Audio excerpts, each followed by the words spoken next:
Hello, I'm Tony Cates. As a requirement for EDUC 633, Principles for Design Management and Educational Technology and Online Learning at Liberty University, I will review ethics and instructional design from a biblical worldview.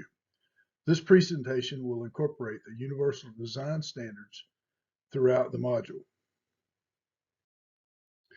The agenda for this presentation will define key terms associated with ethics, educational technology, instructional design, and biblical worldview. We'll also explain the necessity of professional ethics. It will also define what the AECT means and its purpose.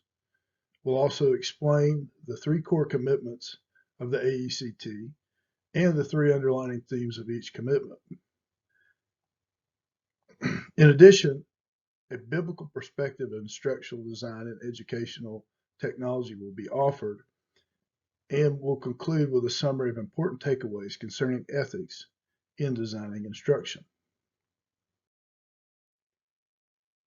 A few important terms and definitions will help frame this presentation.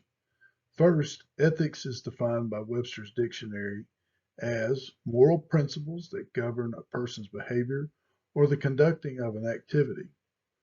Ethics can be relative depending on the person's own standard of looking at the world, in other words. Educational technology was defined by Zafer Gunny's work as the study and ethical practice of facilitating learning and improving performance by creating, using, and managing appropriate technological processes and resources. Instructional design was defined by Kurt in 2017 in many ways, but this definition will be shared. Instructional design is a technology for the development of learning experiences and environments which promote the acquisition of specific knowledge and skill by students. Finally, the definition of biblical worldview gives us perspective for Christian responsibility when it comes to applying ethics to instructional design in the field of educational technology. Therefore, biblical worldview, defined by Dr. Mike Norris, is looking at the world and life through God's eyes, believing God's standard in the Bible and God's inspired word with no errors. For a Christian involved in designing educational technology, for a Christian involved in designing educational instruction with technology, considering the ethics of the Bible means looking at this process through God's biblical standards, not just culture or societal standards. So why are professional ethics necessary in education and the design of instruction? According to Smaldino et al. In 2018, many reasons make it necessary to apply professional ethics to the field. First, ethics can be relative to a certain culture, meaning something considered wrong in one field may be right in another. Two, people come from many backgrounds with many differences, so people just may not know the proper etiquette for professional behavior or practice and need guidance. Three, in order to strive for quality and excellence in education or any field, commitment to a code of ethics ensures this direction. In the viewpoint of God, however, his standards must be followed even if a certain practice or behavior is permitted in a particular professional code. In educational technology and design, a standard code of ethics was developed for the field. The Association of Educational Communication and Technology, or AECT, lays out these standards. There are three commitments to help guide professionals through educational technology and instructional design.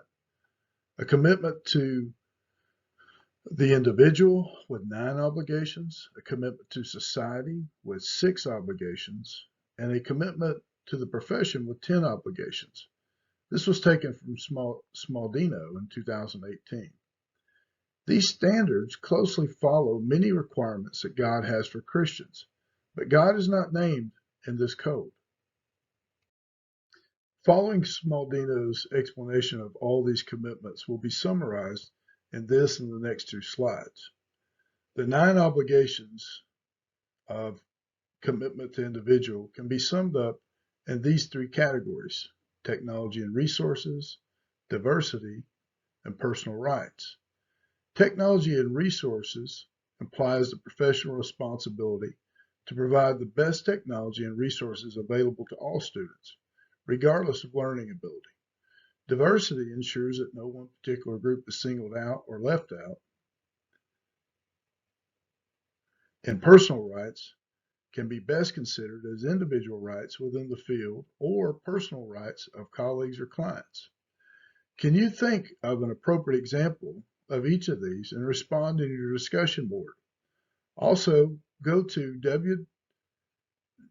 www.aect.org and review each obligation to each of these commitments to help build your discussion response. Commitment to society obligations are collected in these three characteristics: representation, personal gain, and professional service. Representation corresponds to honest and forthright professional documentation of expertise and experience.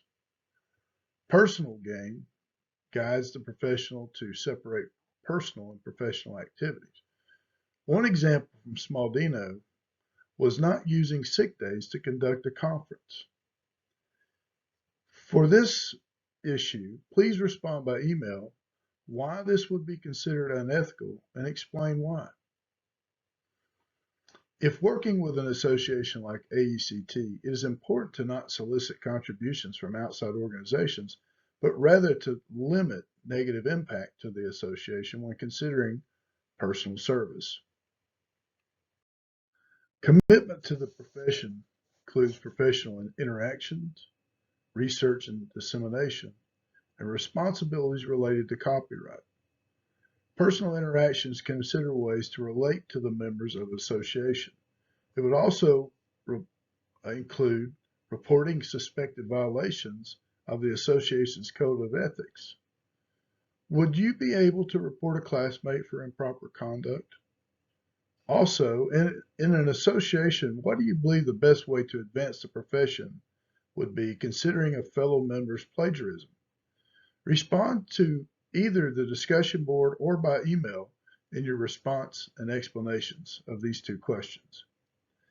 Research and dissemination guides the professional obligations to ethical research and sharing findings that positively advance the group. Responsibility related to copyright is important as researchers and designers and authors deserve proper credit when someone else uses their ideas. We considered earlier the definition of biblical worldview. Basically, it begs the question, how does God want Christians to behave? It also promotes this same idea in educational technology and instructional design ethics. In the Old Testament, Exodus 20 exposed the 10 commandments of how to behave toward God and fellow humankind.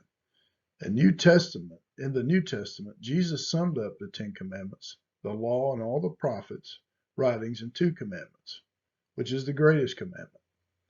And you shall love the Lord God with all your strength, with all your heart, with all your soul, and with all your mind, and with all your strength. The second is this: you shall love your neighbor as yourself. So biblical ethics must be applied to any profession in the absence of a code or in the presence of a code. In conclusion, I believe there's 3 big takeaways for this instruction. First, professional ethics are necessary for guidance in educational and instructional design, especially when it comes to technology. Professional ethics requires a commitment. And as Christians, God requires us to follow His standard regardless. Thank you for your time and attention.